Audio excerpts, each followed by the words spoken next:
हर हर महादेव। 18 जनवरी 2026 मौनी अमावस्या के दिन मात्र 7 दुर्वा आपकी सोई हुई किस्मत जगा सकती हैं। पूज्य पंडित प्रदीप मिश्रा जी ने इस दिन के लिए एक बहुत ही गुप्त दुर्वा उपाय बताया है दोस्तों। 18 जनवरी 2026 माघ मौनी अमावस्या तिथि के दिन 7 दूरवा और एक छुटकी हल्दी से कर लेना यह एक उपाय होगी। हर मनोकामना पूरी मिलेगी, सभी दोषों से मुक्ति, इतना धन आएगा कि संभाले नहीं संभलेगा। भगवान विष्णु जी के आशीर्वाद से पूरे साल धन बरसता रहेगा। दोस्तों, जैसा कि आप सभी लोग जानते हैं कि 18 जनवरी को माघ मौनी अमावस्या तिथि पड़ रहा है, इसीलिए यह दिन बहुत ही खास है। क्योंकि देखिए दोस्तों, गुरु जी ने कहा है कि जब भी माघ मौनी अमावस्या तिथि पड़े तो आपको सिर्फ और सिर्फ 7 दूआं और एक छुटकी हल्दी वाला उपाय करना चाहिए। यह उपाय इतना खास है कि अगर आपने सही मुहूर्त पर सही क्रिया अनुसार 7 दुर्वा और एक छुटकी हल्दी वाला उपाय कर लिया, जो प्राचीन काल के समय का महा उपाय है, तो मान के चलिए दोस्तों, भगवान विष्णु जी के आशीर्वाद से आपके जीवन का कितना ही बड़ा दुख हो, उससे आपको मुक्ति मिल जाएगी। आपकी कोई भी मनोकामना हो, मान लीजिए आप नौकरी की तैयारी कर रहे थे, आपकी नौकरी लग जाएगी। आपका बंद पड़ा व्यापार चल पड़ेगा। जिस बीमारी से आप बहुत दिनों से परेशान थे, उस बीमारी से आपको मुक्ति मिल जाएगी।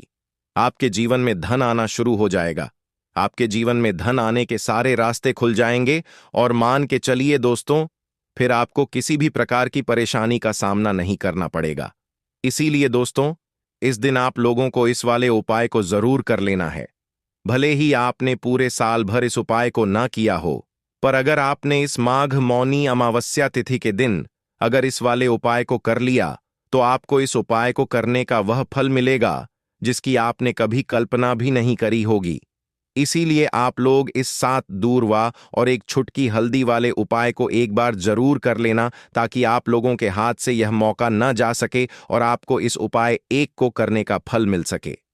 दोस्तों, यह उपाय पंडित जी ने अपनी अभी की ही शिव महापुराण की कथा में बताया है, जो इस उपाय को आज हम आपको बहुत अच्छे से समझाने वाले हैं। इस वीडियो को देखने के बाद इस उपाय को समझने के लिए आपको कोई और वीडियो को देखने की जरूरत नहीं पड़ेगी। तो चलिए दोस्तों, उपाय को शुरू करते हैं। उससे पहले, हे भगवान विष्णु, आपके इस वीडियो को जो भी लाइक और चैनल को सब्सक्राइब करें, उसके जीवन में कभी दुख दर्द मत आने देना। साथ ही साथ कमेंट बॉक्स में 5 जय भगवान विष्णु जरूर लिखें, ताकि भगवान विष्णु जी की कृपा आप सभी को प्राप्त हो सके। इसी के साथ मैं आप सभी को बता दूं कि आप लोग वीडियो को पूरा नहीं देखते हो, काट काट कर देखते हो और गलत गलत उपाय को कर लेते हो, तो आपसे निवेदन है कि वीडियो को पूरा जरूर देखें। देखिए दोस्तों, यह माघ मौनी अमावस्या तिथि का दिन यह इतना खास होता है, इतना महत्वपूर्ण होता है। देखा गया है कभी कभी बड़े बड़े पूजा पाठ अनुष्ठान से जो मनोकामना पूर्ण नहीं होते, वह माघ रविवार अमावस्या तिथि के दिन एक छोटे से उपाय करने से ही आपकी मनोकामना पूर्ण हो जाती है। और बहुत सारे लोगों ने इस उपाय को किया भी है और उनको इस उपाय को करने का फल भी जरूर मिला है। अगर आप लोग भी इस उपाय को करना चाहते हैं, तो आप इस उपाय को पहले अच्छे से समझ लेना, सुन लेना, उसके बाद करना। आपको इस उपाय का फल जरूर मिलेगा और इस उपाय को कर लेने से आपके घर में चाहे किसी भी प्रकार की दुख और समस्या क्यों ना चल रही हो, आपको उसका कारण भी नहीं पता है कि भाई यह समस्या किस कारण से चल रही है, उसका कुछ भी कारण हो सकता है, जैसे पितृदोष हो सकता है या किसी भी तरह का मंगल दोष भी हो सकता है। तो इस दिन आप लोगों को यह वाला उपाय कर लेना है। यह एक ऐसा उपाय है जिस उपाय को अगर किसी विशेष दिन पर किया जाए, तो भाई उस विशेष दिन का जो है वह तो हमें मिलता ही मिलता है।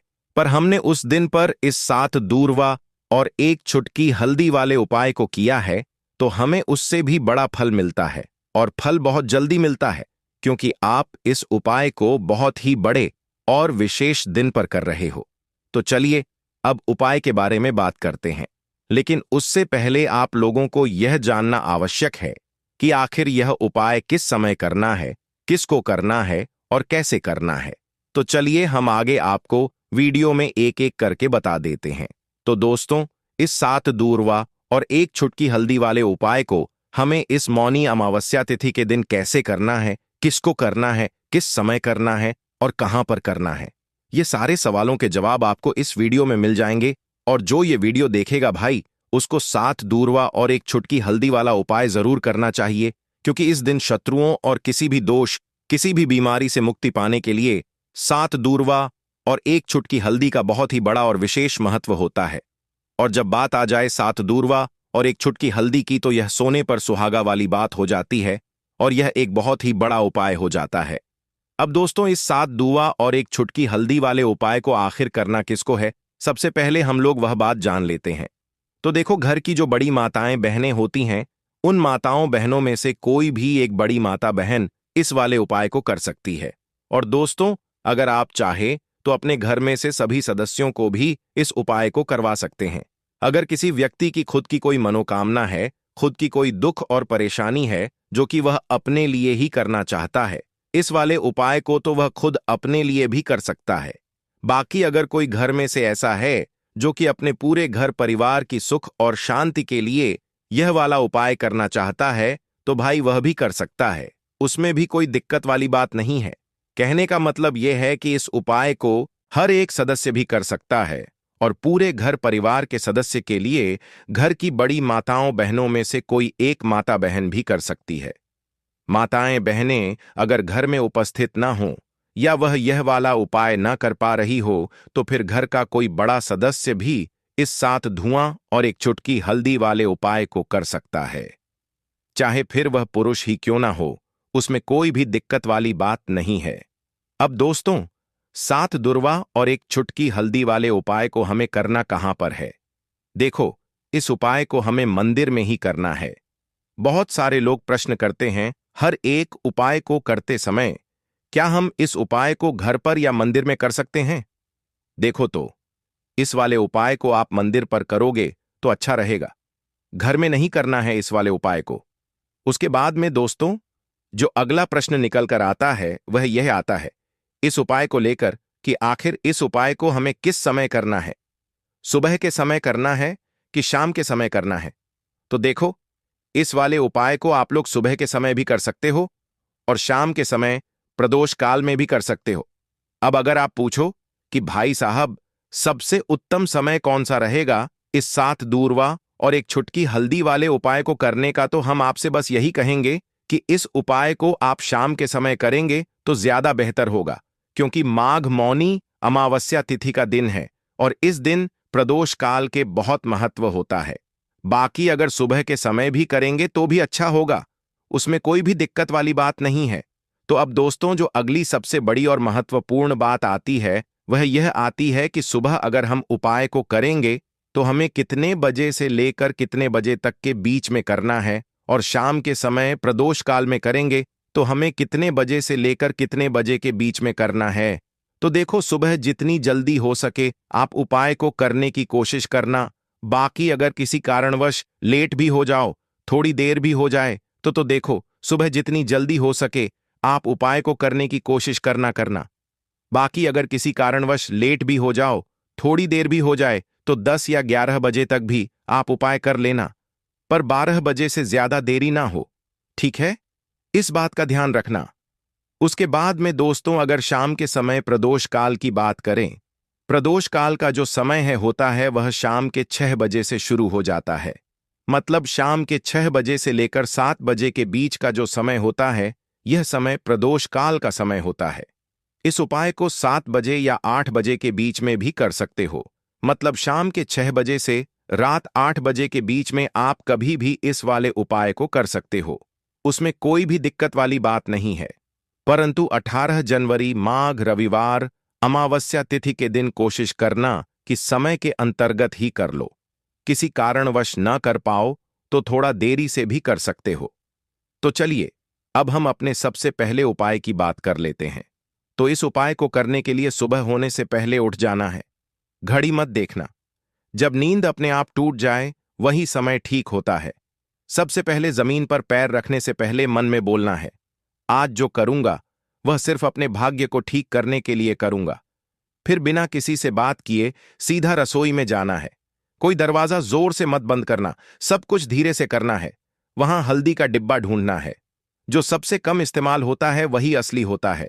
उसमें से बस एक छुटकी निकालनी है। ना ज्यादा ना कम, जितनी उंगलियों में आए उतनी, उससे ज्यादा नहीं। अब एक कटोरी चाहिए। तांबे की हो तो सबसे अच्छा, पीतल चलेगा, नहीं तो मिट्टी का छोटा सा प्याला भी चलेगा, लेकिन प्लास्टिक नहीं चलेगा। अब उस हल्दी को उस कटोरी में रखना है, बिना किसी मंत्र, बिना किसी सोच के। बस हल्दी डालते हुए इतना बोलना है, जो पीला है वह उजाला है। मेरे जीवन में अब यही उजाला चाहिए और कुछ नहीं। अब एक सफेद कपड़ा ले लो, रुमाल हो या धोती का किनारा साफ हो, बस इतना जरूरी है। अब चुपचाप घर से बाहर निकल जाना है। किसी से पूछना नहीं, बताना नहीं। सीधे उस जगह जाना है जहां घास उगती हो, कोई मंदिर का पिछवाड़ा, कोई खाली मैदान, कोई तुलसी के पास की मिट्टी, कहीं भी जहां जमीन ने दूरवा को जन्म दिया हो। अब जमीन पर बैठना नहीं है, बस खड़े खड़े झुक कर देखना है और धीरे धीरे दूरवा तोड़नी है। पूरी की पूरी नहीं, बस ऊपर की 3 पत्तियों वाली शाखा, एक नहीं, 2 नहीं, पूरे 21 तोड़नी है। लेकिन हर बार जब तोड़ो तब मन में एक बात बोलनी है, हे गणपति, मेरी अटकी हुई किस्मत को काट दो। हर बार यही 21 बार। अब वह दूरवा रुमाल में लपेट लो और घर लौट आओ। अब जहां सबसे ज्यादा शांति हो वहां बैठो। मंदिर हो तो ठीक, नहीं तो दीवार का वह कोना जहां बचपन में बैठते थे वहां बैठ जाना है। अब कटोरी को अपने सामने रख देना है, दूरवा खोलनी है और एक एक करके सारी दूरवा उस हल्दी में डालनी है और हर बार मन में बोलना है, जो रुकावट है वह अब नहीं रहेगी। फिर उसी कटोरी को अपने दोनों हाथों से उठाना है, आंखें बंद करनी है और एक लंबी सांस लेकर उसे माथे से लगाना है। फिर बिना कुछ बोले, बिना कुछ मांगे, बस 5 मिनट तक मौन बैठना है। वह मौन ही सबसे बड़ी प्रार्थना है। अब उसी कटोरी में थोड़ा सा शुद्ध जल डालना है। अगर गंगा जल हो तो बहुत अच्छा, नहीं है तो भी चलेगा। पानी से हल्दी और दूरवा भीग जाए, बस उतना। अब कटोरी को सिर के ऊपर से 3 बार घुमाना है, पहले दाएं से, फिर बाएं से, फिर एक बार और दाएं से, जैसे कोई अंधेरे का घेरा काट रहा हो। और फिर उस कटोरी को लेकर चुपचाप घर से बाहर जाना है। किसी पुराने पीपल के पेड़ के नीचे या किसी बहते पानी में, नदी में, वहां जाकर वह हल्दी और दूरवा बहा देनी है। लेकिन ध्यान रखना, पीछे मुड़कर नहीं देखना है। जैसे जो छोड़ आए वह अब दोबारा जिंदगी में लौटे नहीं। फिर लौटकर घर आना है, हाथ मुंह धोना है, लेकिन ना कुछ खाना है ना पीना है। कम से कम दोपहर तक कुछ नहीं, सिर्फ मौन रहना है और मन में एक बात टिकाए रखना है, अब जो होगा वह मेरे लिए सही होगा। यही उपाय है, यही टोटका है और यही भरोसा है। इसे किसी को बताना नहीं। हां, अब जब उपाय पूरा हो गया, जब तुमने चुपचाप हल्दी उठाई, दूरवा तोड़ी, मंत्र नहीं बोला, लेकिन प्रार्थना की, तो समझो कि अब काम उस स्तर पर शुरू हुआ है जहां शब्द नहीं पहुंचते, जहां इंसान की समझ रुक जाती है और जहां से किस्मत की चाल चलती है। मगर दिक्कत यह है कि आजकल इंसान इतना शोर सुनता है कि जब जीवन में कोई बदलाव चुपचाप आता है तो वह उसे पहचान ही नहीं पाता। इसीलिए जरूरी है यह जानना कि उस उपाय ने असर करना शुरू किया है या नहीं, और अगर हां तो कैसे। सबसे पहला संकेत, मन की हल्कापन। कोई बड़ी बात नहीं होती, बस एक सुबह उठते हो और बिना वजह मन हल्का महसूस करता है। ना कोई बड़ी खुशखबरी मिली होती है, ना कोई पैसा वापस आया होता है, लेकिन भीतर से लगता है कि जैसे कुछ हट गया है। कोई बोझ, कोई डर, कोई घबराहट जो महीनों से थी, आज नहीं है। यही पहला संकेत है कि उस हल्दी ने अपना रंग फैलाना शुरू कर दिया है और दूरवा ने जो बांधा था उसे काटना शुरू कर दिया है। दूसरा संकेत, वह लोग जो आपको नीचा दिखाते थे अचानक चुप हो जाते हैं। वह जो रोज ताना मारते थे, वह जो आपको नजरअंदाज करते थे, वह जो आपके रास्ते में दीवार बनते थे, अचानक जैसे किसी अदृश्य ताकत ने उनकी जुबान बांध दी हो। वह सामने होते हुए भी आपसे कुछ नहीं कह पाते, और जब आप जाते हो तो उनके चेहरे पर एक झिझक होती है, जैसे वह जानते हो कि अब आप वहीं नहीं रहे। यह दूरवा का काम है जो रुकावटें बिना आवाज के काट देती है। तीसरा संकेत, रुका हुआ पैसा, अटका हुआ काम अचानक बिना कोशिश के हल हो जाता है, जैसे किसी ने फाइल को धकेल दिया हो, जैसे कोई केस जो सालों से रुका था उसमें तारीख लग जाए, या बैंक का वह चेक जो बार बार लौटता था अब पास हो जाए। आप खुद सोचोगे मैंने तो कुछ नहीं किया, फिर यह कैसे हो गया, और वहीं आपको याद आएगा मैंने कुछ किया था, पर मौन में। चौथा, संकेत सपनों में कुछ दिखने लगता है। यह बात बहुत लोग नजरअंदाज कर देते हैं, लेकिन असर का असली रास्ता सपनों से होकर भी निकलता है। कोई पुराना बुजुर्ग दिखे जो चुपचाप खड़ा हो, कोई मंदिर दिखे जहां आप अकेले हों, कोई नदी जिसमें आप नहा रहे हो, या कोई पेड़ जिसके नीचे आप बैठे हों। यह सब संकेत हैं कि आपकी आत्मा उस ऊर्जा से जुड़ चुकी है जो हल्दी और दूरवा के जरिए जागी थी। पांचवा संकेत, बिना बोले लोगों का बर्ताव बदलने लगता है। घर में जो लोग आपको तवज्जो नहीं देते थे, अचानक बात करते हुए रुकते हैं। आपकी बातों को सुना जाने लगता है। ऑफिस में जो लोग मजाक उड़ाते थे, अब सलाह पूछने आते हैं। यह वह बदलाव है जो किसी विजेता की घोषणा नहीं करता, बस हवा का रुख बदल देता है। और सबसे गहरा संकेत, आपको कोई नया रास्ता दिखता है जो पहले कभी दिखा ही नहीं था। हो सकता है कि अचानक कोई नया काम हाथ लगे, कोई पुराना हुनर याद आए, कोई दोस्त पुराना फोन करे और नई बात कहे, या फिर अंदर से कोई आवाज आए, अब यह काम बंद करो और यह शुरू करो। यही सबसे मजबूत इशारा होता है कि हल्दी और दूरवा का टोटका सिर्फ बाहर नहीं, भीतर भी असर कर रहा है। लेकिन साथ ही साथ कुछ बातें और जान लो। यह असर हर किसी पर अलग होता है। किसी के लिए यह 3 दिन में दिखता है, किसी को 21 दिन लगते हैं, किसी को महीने भर बाद कोई बड़ा मोड़ मिलता है। लेकिन शर्त एक है, तुम्हारा भरोसा डगमगाना नहीं चाहिए। जिस दिन तुमने यह सोचना छोड़ दिया कि यह तो बस घास और मसाले की बात है, उसी दिन उसका असर खत्म हो जाता है। याद रखना, जब भी हल्दी और दूरवा को साथ रखकर संकल्प लिया जाता है, तो ब्रह्मांड उसकी सुनता है, मगर वह सुनता है चुप रहकर और जवाब भी चुपचाप देता है। इसलिए देखने की कोशिश मत करना, महसूस करो। और अगर कोई ऐसा संकेत मिले जो तुम्हें चौंका दे, तो डरना मत, समझना कि जवाब आने लगा है। दीपक वाला उपाय करने के लिए आपको सबसे पहले जरूरत पड़ेगी एक दीपक। अब यह एक दीपक रविवार की रात अपने घर में इस जगह पर जला देना, बड़े से बड़ा शत्रु भी घुटने टेक देगा। दोस्तों, जैसा कि आप सभी जानते हैं, मार्गशीर्ष महीने की रविवार के दिन बहुत ही शुभ संयोग बन रहे हैं। और इस दिन अगर आप 11 लौंग और 1 कपूर अपने घर में जलाते हैं, तो शत्रुओं से हमेशा के लिए आपको छुटकारा मिल जाएगा। अब देखिए, किसी भी व्यक्ति के जीवन में जब शत्रु से परेशान करते हैं, तो वह व्यक्ति अपने जीवन में दुखों से बहुत परेशान हो जाता है। शत्रु हमेशा कुछ ना कुछ ऐसा करवाते हैं जिसके बाद नजर दोष लगती है और अच्छा खासा काम भी बिगड़ने लगता है। व्यापार में मदद आने लगता है, लोगों की तबीयत खराब होने लगती है। जरूरी नहीं है कि सामने वाला व्यक्ति जैसा दिखता है वैसा हो। देखिए, बहुत सारे लोग हैं जो बहुत अच्छे होते हैं, है ना?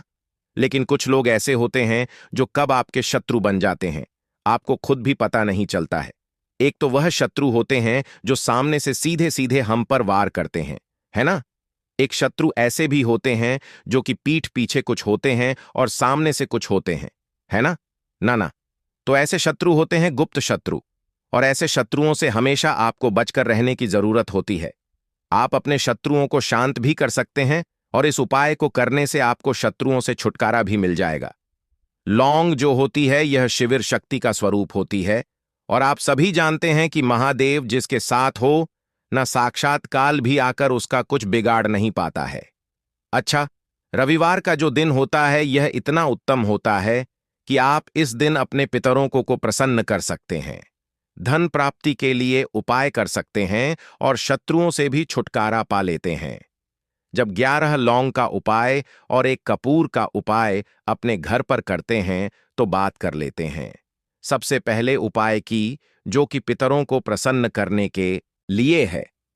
देखिए, पितर जब किसी से नाराज हो जाते हैं ना, तो उस व्यक्ति के जीवन में बीमारियां, दुख, धन की समस्याएं लगातार बढ़ती हैं। तो कोशिश करें कि हमेशा अमावस के दिन आप अपने पितरों को प्रसन्न करने के लिए उपाय करें।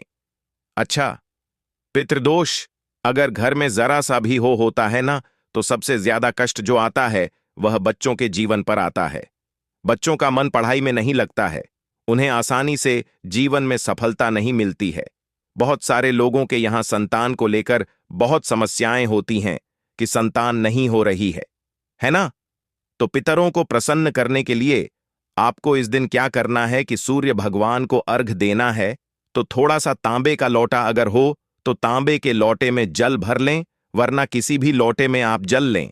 उसके अंदर आपको क्या करना है, थोड़े से अक्षत के दाने डालने हैं, थोड़े से चावल के दाने, थोड़ी सी किसरी डाल लें, अगर लाल फूल है तो लाल फूल डाल लें और सूर्य भगवान को अर्घ दें। अगर भी आप जल चढ़ा देते हैं, अर्घ दे देते हैं, तब भी आपके घर से पितृदोष दूर होता है। तो जब भी आप रविवार के दिन सूर्य भगवान को अर्घ देते हैं, इससे आपके पितृ प्रसन्न होते हैं। साथ ही साथ अगर आप कर सकते हैं तो पीपल का जो पेड़ होता है, इसमें भी हमारे पितरों का वास माना जाता है। तो आपको क्या करना है कि एक लोटे में या किसी भी बर्तन में आपको जल लेना है, उसमें थोड़े से आपको काले तिल के दाने डालने हैं, काला तिल डालना है। साथ ही साथ आपको क्या करना है, थोड़े से मिश्री के दाने डालने हैं, गुड़ भी आप यहां पर डाल सकते हैं। अब यह मीठा जल आपको पीपल के पेड़ में चढ़ाना है।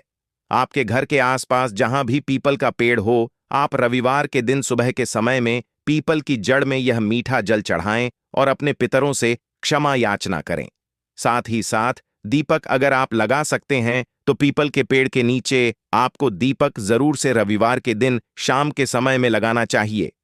पितृ आपके हमेशा प्रसन्न रहेंगे और कभी भी पितृदोष की वजह से घर में कोई दुख और कष्ट नहीं आएगा। तो बहुत ही उत्तम सा यह उपाय है जो कि पितरों को प्रसन्न करने के लिए है, और जीवन के दुख कष्ट जो हैं वह बहुत जल्दी दूर होते हैं जब आप हमेशा अपने पितरों को प्रसन्न रखते हैं। तो चलिए अब बात कर लेते हैं 11 लौंग और 1 कपूर घर में किस जगह पर जलाना है और इस उपाय को करने से कैसे आप अपने शत्रुओं से छुटकारा पा सकते हैं।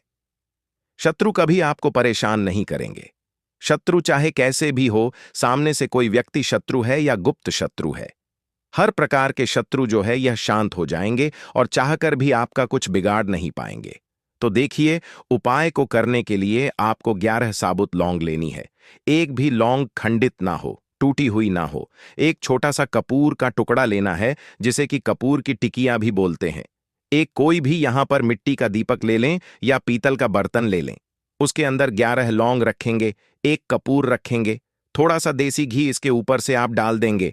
अब यह आपको रविवार के दिन रात के समय में, ठीक है ना, जब सूर्य अस्त हो जाता है, उसके बाद किसी भी समय आपको अपने घर में जलाना है और इसका धुआं पूरे घर में अच्छे से दिखाना है। जितने भी कमरे हैं, जितने भी रूमर्स हैं, बरामदा, आंगन, ठीक है ना, बालकनी, जो भी आपके घर में है, सभी जगह पर आपको इसका धुआं अच्छे से दिखाना है। और साथ ही साथ आपको महादेव का ध्यान जरूर करना है। देखिए, जब भी आप अपने घर में यह लौंग और कपूर रविवार के दिन जलाते हैं, सबसे पहले तो शत्रुओं से छुटकारा मिल जाता है। कोई भी शत्रु कुछ भी करता है, वह आपके घर तक चीज नहीं पहुंचती है, आपका कुछ नहीं बिगड़ता है।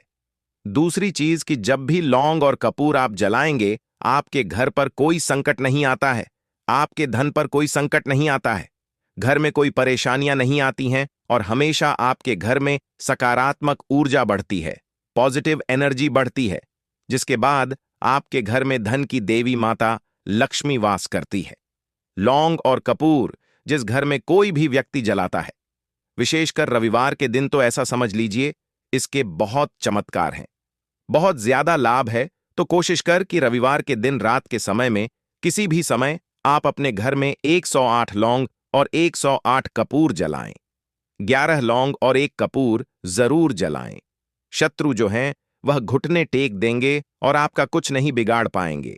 साथ ही साथ धन की वर्षा भी घर में होगी और धन से जुड़ी जितनी भी समस्याएं आपके जीवन में आ रही हैं, बहुत तेजी के साथ आपके जीवन से दूर होती चली जाएंगी।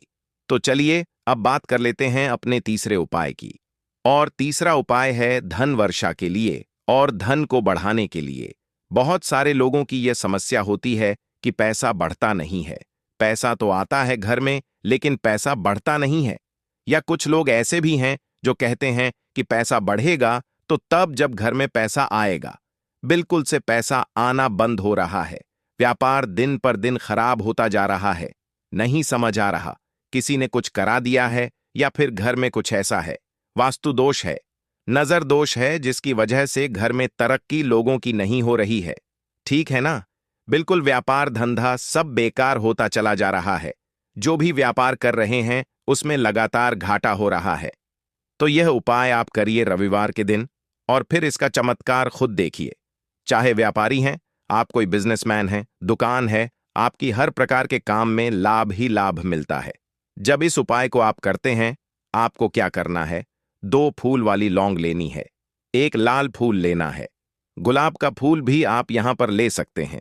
उसी गुलाब के फूल में यह 2 फूल वाली लौंग रख देनी है। एक देसी घी का दीपक आपको जलाना है, लंबी बाती का।